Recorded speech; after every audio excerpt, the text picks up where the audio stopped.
Daily rated workers को regularise करने के लिए आप सब देखते हैं डेली बेसिस पे जो डेली वेजर्स हैं, डेली रेटेड वर्कर्स हैं, वो प्रोटेस्ट करते हैं। जम्मू में, श्रीनगर में, हर जगह इनके प्रोटेस्ट होते हैं और ये क्लेम करते हैं कि इनको रेगुलराइज किया जाए। और रेगुलराइज करने के लिए ये प्रोटेस्ट करते हैं, इन पर लाठीचार्ज होता है। तो ये सब चीजें आप डेली बेसिस पे through different modes of communication, अखबारों के जरिए, टेलीविजन के जरिए, सोशल मीडिया के जरिए आप आए रोज देखते हैं। तो आज मैंने कोशिश की कि मैं एक इन डेली वेजेस से जुड़ा कानून जो जम्मू कश्मीर सरकार की तरफ से लाया गया था, इसको डिस्कस करें और आप सबके साथ शेयर करें। तो जो डेली वेजेस हैं और इनका जो क्लेम है रेगुलराइजेशन, इस पर जम्मू कश्मीर सरकार की तरफ से 1994 में एक एसआरओ लाया गया था, स्टैट्यूटरी लॉज इनको कहते हैं, जो 1994 में लाया गया था। इस एसआरओ 64 में ऑलमोस्ट 10 रूल बताए गए हैं और इन 10 रूल्स में से रूल 4 जो है इस एसआरओ 64 का है, इसमें तमाम वो कंडीशंस बताई गई हैं, वो एलिजिबिलिटीज बताई गई हैं जिनके आधार पर एक daily Vaser, daily rated worker को रेगुलराइज किया जा सकता है। जो रूल 4 है इसमें लगभग 6 एलिजिबिलिटीज बताई गई हैं, 6 कंडीशंस बताई गई हैं जिनके आधार पर एक डेली वेजेस का, डेली रेटेड वर्कर का केस कंसिडर किया जा सकता है। पहली जो कंडीशन इसमें बताई गई है रूल 4 में वो है कि he must be the citizen of state, यानी कि जो भी शख्स, दैट मीन्स कि जो भी डेली वेजर या डेली रेटेड वर्कर दावा कर रहा है कि उसको रेगुलराइज किया जाए, पहली कंडीशन जो उसको मुकम्मल करनी है वो ये कि वो जम्मू कश्मीर का बाशिंदा होना चाहिए।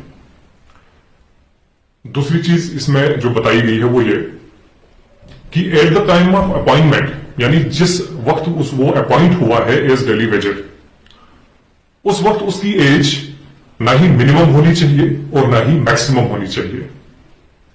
अब सवाल यहां पे होता है कि मिनिमम कितनी है, मैक्सिमम कितनी है। तो इसके लिए मैं आपको बताऊं कि इसी सेकंड रूल में बताया गया है कि सरकार की तरफ से जो सरकारी नौकरी देने के लिए मैक्सिमम और मिनिमम एज रखी गई है, वही रूल यहां पे एप्लीकेबल होता है।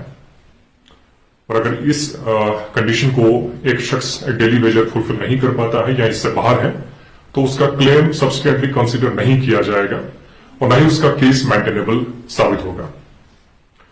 तीसरी कंडीशन जो इस रूल 4 में बताई गई है वो ये कि उसके पास वो तमाम एकेडमिक और टेक्निकल क्वालिफिकेशंस होनी चाहिए जिनके आधार पर वो रेगुलराइजेशन क्लेम कर रहा है।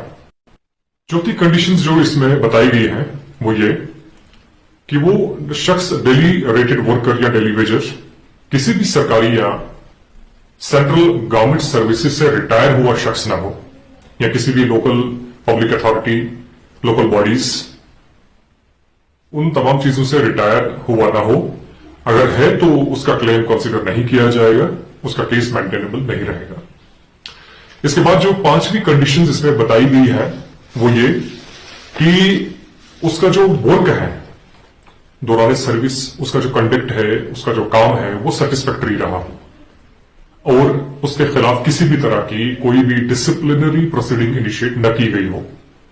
अगर ऐसा हुआ होगा तो उसका केस कंसीडर नहीं किया जाएगा। आखिरी कंडीशन जो इसमें बताई गई है रूल 4 ऑफ एसआरओ 64 में वो ये कि वो मुकम्मल 7 साल सर्विसेज के दे चुका हो, यानी कि जिस वक्त उसकी अपॉइंटमेंट हुई है एज डेली वेजर या डेली रेटेड वर्कर, उस वक्त से लेकर जब वो दावा कर रहा है उस वक्त तक उसके 7 साल मुकम्मल हो जाने चाहिए। ऐसा नहीं कि अगर 4 साल कंप्लीट हुए तो वो दावा कर रहा है, क्लेम कर रहा है रेगुलराइजेशन के लिए। नो, 7 साल मुकम्मल होने चाहिए, उसके बाद वो क्लेम कर सकता है। ये वो तमाम 6 कंडीशंस हैं जिनके आधार पर एक daily Vaser, daily rated worker का केस फॉर रेगुलराइजेशन के लिए कंसिडर किया जा सकता है। और इन तमाम 6 कंडीशंस के बेसिस पर ही कोई प्रॉपर डिसीजन या डायरेक्शंस पास की जा सकती है बाय द अथॉरिटीज कंसर्न। इनसे जुड़ा एक केस भी हमारे जम्मू कश्मीर हाईकोर्ट में रिसेंटली हुआ। केस का टाइटल है state of Jammu and Kashmir versus Mushtaq Ahmed न्यायक। इस केस में जम्मू कश्मीर हाईकोर्ट की तरफ से एक अपील फाइल की गई थी और एक सिंगल बेंच के वर्डिक्ट को चैलेंज किया गया था। तो थोड़ा बैकग्राउंड समझने की कोशिश करते हैं। जम्मू कश्मीर हाईकोर्ट की सिंगल बेंच में एक पिटीशन फाइल की जाती है बाय मुश्ताक अहमद न्यायक एंड अदर्स ये तमाम डेली वेजेस थे। और इस पिटीशन में इन्होंने क्लेम किया रेगुलराइजेशन के लिए, डायरेक्शंस तलब की जो अप्रोप्रिएट अथॉरिटीज थी उनकी जानिब, कि इनको हिदायत दी जाए कि इनको रेगुलराइज करने के लिए। सिंगल बेंच की तरफ से इस पिटीशन को अलो किया गया, उनको डायरेक्शंस दी गई कि इनको रेगुलराइज किया जाए। जो इस पिटीशन में मुख्य दावा इनका था वो ये कि ये 7 साल सर्विसेज के दे चुके हैं, जबकि सरकार की तरफ से जो वकील अपीयर हुए थे, प्रेजेंट हुए थे, उन्होंने कहा था कि सिर्फ 7 साल ही काफी नहीं है, बल्कि रूल 4 में और भी कंडीशंस बताई गई हैं जिनको कंसिडर किया जाना चाहिए। बहरहाल सिंगल बेंच की तरफ से जजमेंट दी गई, फैसला सुनाया गया और इनका जो पिटिशनर्स थे मुश्ताक अहमद नायक एंड अदर्स, इनका केस कंसिडर किया गया। वो डायरेक्शंस दी गई, जो अप्रोप्रिएट अथॉरिटीज थी उनको डायरेक्शंस दी गई कि इन तमाम लोगों को डेली वेजेस को रेगुलराइज किया जाए। इसके बाद इस जजमेंट को सरकार की तरफ से डिवीजन बेंच में चैलेंज किया गया। ये चैलेंज किया गया before the honourable bench of जजेस justice Pankaj Mittal and justice Javed Iqbal Wani. दोनों वकीलों के आर्ग्यूमेंट सुने गए। सरकार ने कहा कि जो सिंगल बेंच की वर्डिक्ट है उसको सेट असाइड किया जाना चाहिए और जो डायरेक्शंस दी गई हैं अथॉरिटीज को कि इन तमाम लोगों को रेगुलराइज किया जाए, उनको भी सेट असाइड किया जाना चाहिए। क्यों? क्योंकि रूल 4 की सिर्फ एक ही कंडीशंस को कंसिडर किया गया है, that is 7 years of service. सरकार के वकीलों ने भी यह भी बताया कि बाकी भी कंडीशंस हैं जिनमें वो लय करते हैं, जिनमें वो कमजोर हैं और उनको सिंगल बेंच की तरफ से कंसिडर नहीं किया गया है। देन सब्सिक्वेंटली डिवीजन बेंच की तरफ से इस अपील को जो सरकार की तरफ से फाइल की गई थी, इस अपील को अलो किया गया और वो तमाम वो डायरेक्शंस जो दी गई थी उनको सेट असाइड कर दिया गया और केस जो इनका था रेगुलराइजेशन के लिए somehow it was not considered. क्यों?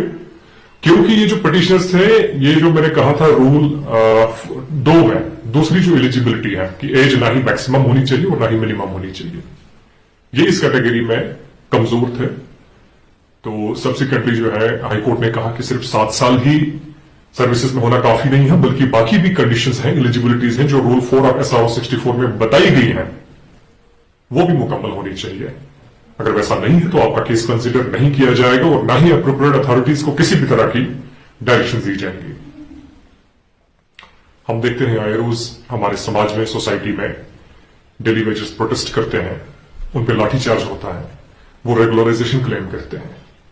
तो मैंने समझा कि आप सब लोगों के साथ ये कानून डिस्कस किया जाए और आप सभी गुजारिश है कि इन तमाम चीजों को आगे भी शेयर किया जाए ताकि हर एक शख्स को ये इस बात का इल्म हो मुकम्मल तौर पे कि वो जिस राइट के लिए लड़ रहा है उसमें कानून क्या कहता है और जो हमारी अथॉरिटीज बैठी हुई हैं उन तक भी ये बात पहुंचे कि जो ये लोग दावा कर रहे हैं, जो ये क्लेम कर रहे हैं, इनका दावा किस हद तक कानूनी तौर पे सही है और आप लोग इनके हकूकों का मुकम्मल कितना तहफ़्फ़ुज़ कर रहे हैं।